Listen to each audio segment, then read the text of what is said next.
तो स्वागत है दोस्तों आपका एक और नई वीडियो में। आज की इस वीडियो में हम करने वाले हैं अपने बजाज पल्सर N150 का टेस्ट राइड। और दोस्तों हम लोग जो टेस्ट राइड करेंगे सिर्फ नॉर्मल हाईवे पे या ट्रैफिक में नहीं करेंगे, हम लोग ऑफ रोड में भी आज इसको टेस्ट कर लेंगे। तो ऑल इन वन वीडियो रहेगी दोस्तों। टॉप स्पीड में आज नहीं लेकर जाऊँगा दोस्तों, आज सिर्फ हम लोग नॉर्मल 70, 80, 90 की स्पीड पे क्रूजिंग करेंगे और हम लोग इसका परफॉर्मेंस टेस्ट करेंगे। इसका स्टेबिलिटी कैसा है, इसका सस्पेंशन तो अभी टेस्ट हो जाएगा ऑफ रोड में। तो चलिए दोस्तों चलते हैं राइड पर।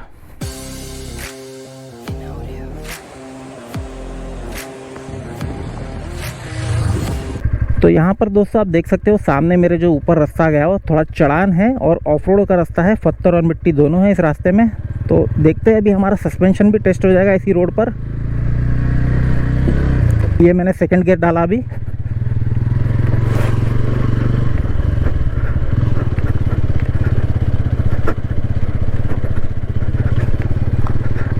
थोड़ा बहुत मतलब पीछे का सस्पेंशन हल्का सा स्टिफ लग रहा है, ज़्यादा नहीं, थोड़ा सा। ओ थोड़ा मैं मिट्टी में चला गया, मेरी गलती थी। बीच में एकदम गीली मिट्टी डली हुई है हाल ही में, और मैंने उसमें ले गया कैमरा सीधा करने के चक्कर में। हम लोग दोबारा से एक बार नीचे जाएंगे और दोबारा से ऊपर आएंगे और फिर से एक बार टेस्ट कर लेंगे। टर्निंग रेडियस भी टेस्ट हो जाएगा। तो खैर टर्निंग रेडियस भाई थोड़ा सा कम है इस गाड़ी में। ये फर्स्ट गियर है अभी, ये मैंने सेकंड डाला। अब जो है हम लोगों को उतरान वाला रास्ता मिलेगा।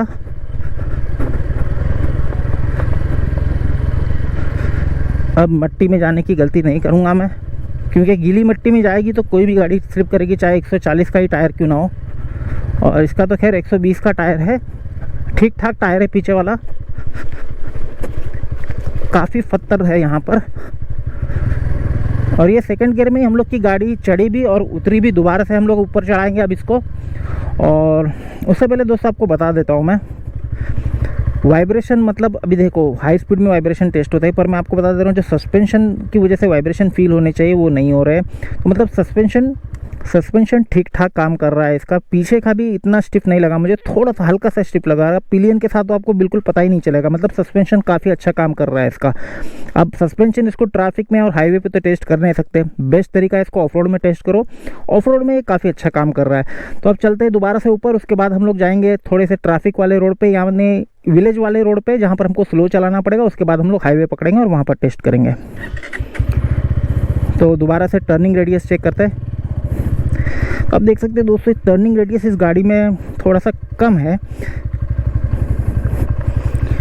इतना ही आपका हैंडल मुड़ेगा तो थोड़ा सा आपको टर्निंग रेडियस कम मिलेगा। ये फर्स्ट गियर में अभी गाड़ी है, ये सेकंड गियर में डाला।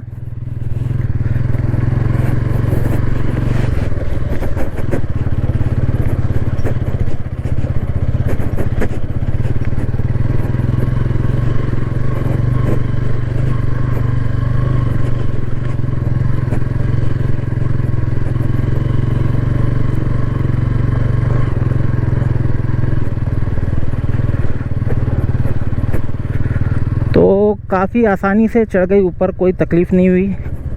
एक बात दोस्तों गौर करने वाली है, इस बाइक का जो एग्जॉस्ट साउंड है काफ़ी अच्छा आपको फील होगा।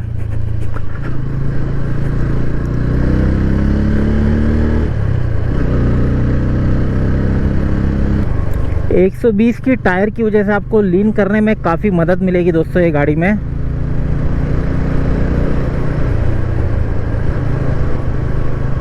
और अभी आप देख सकते हो मेरी स्पीड तकरीबन 38-40 की है, फिर भी फर्स्ट गियर में एकदम आराम से चल रही है। आप देख सकते हो अब 37 पे आ गई है, फिफ्थ गियर में चल रही है गाड़ी। 34 पर है, फिर भी फिफ्थ गियर में चल रही है। ये भी एक तरीके का ऑफ रोड ही है दोस्तों। जैसा मैंने बताया सस्पेंशन अच्छे काम कर रहे हैं। जो फ्रंट वाले हैं वो तो काफ़ी अच्छे, पीछे के जो है वो भी अच्छे हैं, पर एकदम सॉफ्ट नहीं है। और शायद उसकी भी एक वजह है सॉफ्ट ना रखने की, ताकि जो पिलियन बैठने के बाद जो गाड़ी जो दब जाती है ना, तो दबने के बाद जो उसका जो ग्राउंड क्लियरेंस है कम हो जाता है। अब जब ग्राउंड क्लियरेंस कम होगा तो स्पीड ब्रेकर पर गाड़ी नीचे से चेसिस से टच हो सकती है। और यही वजह है कि इसका जो सस्पेंशन है हल्का सा स्टिफ रखा हुआ पीछे का, पर एक बार जैसे ही पिलियन बैठ जाए ना पीछे, एकदम सॉफ्ट महसूस होने लगेगा आपको। गियर शिफ्टिंग भी काफ़ी सॉफ्ट है इसका। क्योंकि मेरी पहली बाइक जो थी सिटी 125X उसमें मुझे काफ़ी प्रॉब्लम आया शुरुआत में, जो उसका सेकंड गियर था काफ़ी हार्ड था। पर इस गाड़ी में दोस्तों आप कोई भी गियर में शिफ्ट करो आपको काफ़ी सॉफ्ट जो है गियर शिफ्टिंग देखने को मिलेगी। चाहे आप अप शिफ्ट करो चाहे डाउन शिफ्ट करो, गियर शिफ्टिंग जो है सॉफ्ट है।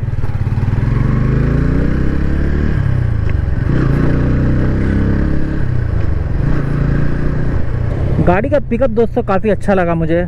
आगे अभी हाईवे के ऊपर,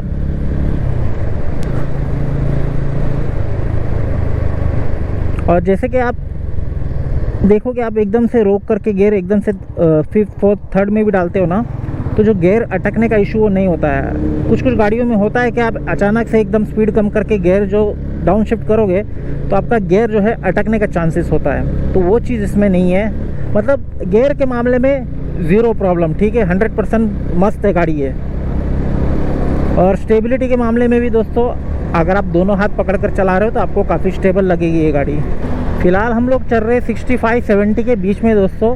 65-70 के बीच में तो आपकी गाड़ी ये जो है एकदम मक्खन की तरह क्रूज़ होगी, प्लस आपको एवरेज भी इसी स्पीड में अच्छा मिलेगा, ठीक है, इससे या इससे कम में। मतलब अगर आपको अच्छा माइलेज चाहिए भाई तो आप फिफ्थ गियर में 40 से 60 के बीच में चलाओ या 40 से 55 के बीच में चलाओ, आपको माइलेज काफ़ी अच्छा निकाल के देगी ये गाड़ी, ठीक है। मतलब जो कंटिन्यू क्रूजिंग करते रहोगे आप 40 to 55 के बीच में स्पीड के बीच में, तो आपको मेरे ख्याल से आराम से 50 या उससे ऊपर का माइलेज मिल जाएगा, 52-53 तक। पर आप थोड़ा सा स्पीड बढ़ा देते हो 60 के ऊपर ज़्यादा 65-70, तो वहाँ पर आपका माइलेज जो है थोड़ा कम होने लगेगा। और चूँकि मेरी नई गाड़ी है मेरे को ज़्यादा भगाना नहीं है, शोरूम की तो गाड़ी है नहीं भाई कि ले लिए टेस्ट राइड किए टॉप स्पीड टेस्ट किया और रिटर्न कर दिया, भाई खुद की गाड़ी है, ठीक है ना। तो जो भी मेरा आपको मैं रिव्यू दे रहा हूँ ना एकदम होनेस्ट रिव्यू रहेगा, ऐसा नहीं कि भाई शोरूम से गाड़ी मिलना है नहीं मिलना है। क्योंकि होता ये है कि जो लोग शोरूम से गाड़ी लेते हैं अगर वो लोग गाड़ी की बुराई करेंगे, मान लो बजाज के शोरूम से किसी ने बजाज की गाड़ी लिया और बजाज की बुराई कर दिया उस गाड़ी की, तो और ये वीडियो अगर बजाज देख लेता है तो वो तो साफ साफ मना कर देगा उस शोरूम को कि भाई इस बंदे को गाड़ी मत दो, ये तो भाई अपना सेल्स गिराने के चक्कर में है। तो यही वजह है कि अपनी गाड़ी का रिव्यू जो भी होता है ना भाई, ओनरशिप रिव्यू एकदम ऑनेस्ट होगा। तो आपको मैं बिल्कुल ऑनेस्ट रिव्यू दूंगा इस गाड़ी के बारे में। तो स्टेबल काफ़ी रहती है गाड़ी। अब हाई स्पीड में मैं 75 के ऊपर इस गाड़ी को चलाया नहीं हूँ, तो मैं वो चीज़ आपको आगे बताऊँगा, आगे जो टॉप स्पीड वगैरह के टेस्ट आएंगे इसमें बताऊँगा, या फिर इसकी जब फर्स्ट सर्विसिंग हो जाएंगी तो हम लोग थोड़ा स्पीड में दौड़ाएंगे और फिर बाद में मैं आपको इसका जो स्टेबिलिटी का बताऊंगा 90-100 के ऊपर कैसी रहती है। फिलहाल मुझे इसकी स्टेबिलिटी 75 से 80 तक भी गया हूँ मैं, मैक्स 80 तक भी मेरे को इसकी स्टेबिलिटी एकदम मक्खन की तरह लगी है, मतलब कोई इशू नहीं होगा स्टेबिलिटी में आपको।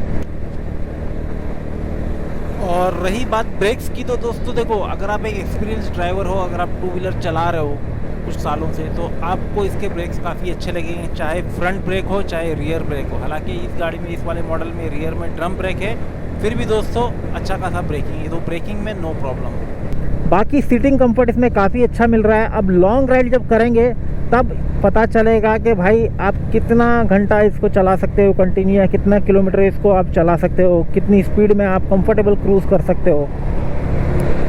अभी मेरे मतलब इनिशियल इंप्रेशन, अब नई गाड़ी है, मेरा मतलब ज़्यादा राइड नहीं हुआ है, 200-250 किलोमीटर मेरे ख्याल से 257 किलोमीटर चली है, ठीक है। तो 200-250 किलोमीटर में मुझे इतना तो पता चल गया है कि आप इसमें एटलीस्ट 200 से 300 किलोमीटर आराम से क्रूज़ कर सकते हो। बाकी तो मैं पिलियन को भी बैठाकर इस पर टेस्ट कर चुका हूँ मेरे साथ, मतलब मेरी वाइफ और मेरी बेटी दोनों हम लोग ट्रिपल सीट में, मतलब हम लोग 60 किलोमीटर का एक राइड किए थे छोटा सा बीच पर, तो हम लोग उस पर भी जाके आ चुके हैं। मतलब फैमिली के साथ भी अगर आप जाते हो तो इसमें आपको कंफर्ट मिलेगा, ऐसा नहीं है कि भाई आप सिर्फ सोलो में राइड कर सकते हो। चूँकि बजाज ने इसको एक फैमिली बाइक की तरह बनाया है तो वाकई में इसमें आपको फैमिली के साथ कंफर्ट काफ़ी अच्छा मिलेगा।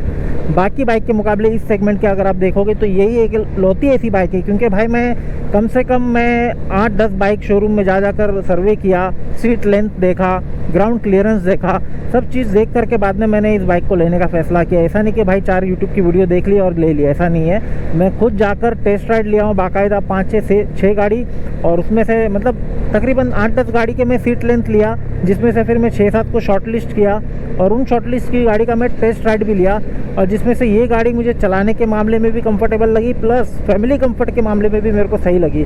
क्योंकि मेन जो होता है सीट लेंथ वो बहुत अच्छी है इसमें। अगर आप फैमिली के साथ जा रहे हो तो आपको लंबी सीट ज़रूरी है। ट्रैफिक में भी ये काफ़ी आसानी से मैन्यूवर हो जाती है, मतलब आपको बिल्कुल हल्का फील होगा ये गाड़ी, ठीक है। ऐसा नहीं है कि आपको 145 किलो का वेट पता चलेगा, ट्रैफिक में आपको काफ़ी हल्का फील होगा। अगर आप बाइक चला रहे हो तो आपको एक काफ़ी हल्का फील होगा। अगर आप स्कूटी से बाइक पे आते हो तो हो सकता है आपको हेवी लगे, तो अगर आप बाइक चला रहे हो ना तो आपको काफ़ी हल्की फील होगी ये मैन्यूवर करने में ट्रैफिक में। चाहे आपको 2 गाड़ी के बीच से निकालना हो, ओवरटेक करना हो, जैसे कि ये ऐसा हो गया, ये ऐसे ओवरटेक करना हो आपको, तो हम लोग मैक्सिमम दोस्तों, मैंने जैसे बताया मैं ज़्यादा लेके नहीं जाना चाहता हूँ। फिलहाल मैं 88 तक गया हूँ, अब मैं स्लो कर दूंगा। मुझे ले जाना नहीं था, बस आपको दिखाने के लिए कि किस तरह आप ओवरटेक कर सकते हो। इंस्टेंट पिकअप मिल जाता है गाड़ी में, ऐसा नहीं है कि भाई आपको प्रोग्रेसिव पिकअप मिलेगा, इंस्टेंट पिकअप मिल जाएगा। 5th गियर में भी हो, 50 की स्पीड, आपकी 30 की स्पीड रहेगी तो थोड़ा सा प्रोग्रेसिव पिकअप मिलेगा। अगर आपकी 50 की स्पीड है, मतलब वो तो आरपीएम पे डिपेंड करता है, आपका आरपीएम थोड़ा सा ठीक ठाक है तो आपको इंस्टेंट पिकअप देगी ये गाड़ी ओवरटेक करने के लिए। और नॉर्मली हाईवेज पे ओवरटेक करता है इंसान, जिसमें इंसान का आरपीएम ज़्यादा ही होता है गाड़ी का, तो आपको उसमें कोई भी प्रॉब्लम नहीं होगी ओवरटेकिंग करने होगी। मतलब ऑल इन ऑल ये बोल सकते हैं दोस्तों कि ये एक, क्या बोलूँ मैं, अभी बहुत जल्दी होगा ये बोलना। इनिशियल इम्प्रेशन के हिसाब से ये एक फ़िलहाल मेरे लिए एक परफेक्ट बाइक है।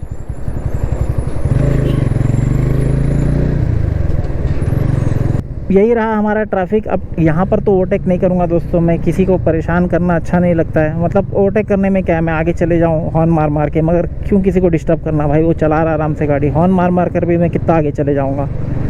हालांकि वो साइड में बंदे को जगह है, बगैर हॉर्न मारे ही जब साइड दे देता है बंदा, तो क्यों अपने को हॉर्न मारना।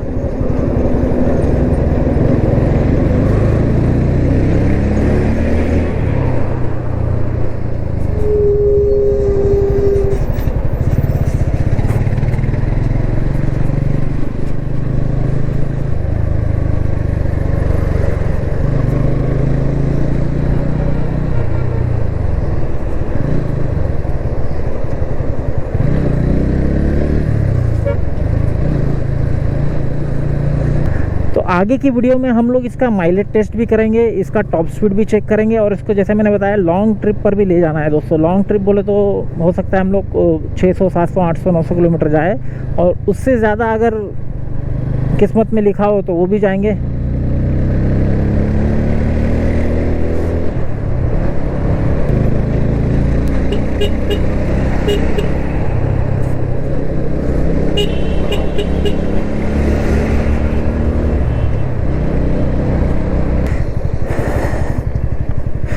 तो ठीक है दोस्तों, वीडियो को यहीं पर ख़त्म करते हैं। मेरे ख्याल से तो मैंने जो भी पॉइंट्स थे वो मैंने कवर कर लिए। अगर कुछ रह गया होगा तो वो नेक्स्ट वीडियो में कवर कर लेंगे, कोई बड़ी बात नहीं। तो इस वीडियो के लिए दोस्तों इतना ही, मिलता हूँ आपसे अगली वीडियो में, जब तक कि अपना ख्याल रखिएगा। Thank you for watching guys.